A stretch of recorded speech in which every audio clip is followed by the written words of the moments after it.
पण माझा प्रश्न पैशाचा नाही आहे, माझा प्रश्न आहे एवढे पैसे खर्च का होत नाही हा प्रश्न माझ्याकडे आहे. त्यामुळे इकॉनॉमिक व्हायबिलिटी आहे, इंटरनल रेट ऑफ रिटर्न आहे. त्यामुळे येणाऱ्या काळामध्ये जे 3 किलोमीटर पर डे रस्ते बनायचे ते आता 38 आणि मध्ये 40 किलोमीटर पर डे झाले आणि त्याला गती वाढली. क्वालिटीच्या बाबतीत मी जसं मुंबई पुणे हायवे बांधला त्यावेळी मला आठवतं आहे हिंदुस्तान कन्स्ट्रक्शनचे अजित गुलाबचंद यांच्या गाडीत मी बसलो आणि मी त्यांना म्हणलो, अजित मैं थर्मास में चाय निकाल कर कप में डालकर चाय पीऊँगा और तुम 120 के ऊपर के स्पीड पर गाड़ी चलाओ और गाड़ी अगर कुछ मेरा चाय गिर गया तो याद रखना तुम और मैं हूं. तर ती टेस्ट सक्सेसफुल झाली. त्यामुळे आज क्वालिटीमध्ये आम्ही कॉम्प्रोमाइज नाही करणार.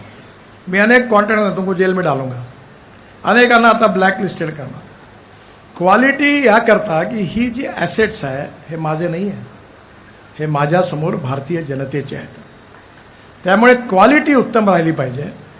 आणि दुसरी, आजपर्यंत मी 50 लाख कोटी रुपयाची कामं करून चुकलो आहे, पण अजूनपर्यंत एकही करप्शनचा आरोप झाला नाही. पूर्ण ई टेंडर आहे, ट्रान्सपरन्सी आहे.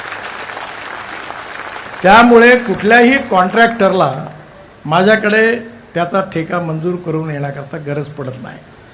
पण एक गोष्ट मी सांगितली, काम खराब केलं की ठोकल्याशिवाय राहणार नाही. त्यामुळे आज आपल्या देशाच्या रस्त्याचा दर्जा हा अतिशय उत्तम आहे. आता काही गोष्टी आहेत ज्या मला माहिती नाही आपल्याकडे कशावर आपला विश्वास आहे नाही, पण आता मुंबई गोवा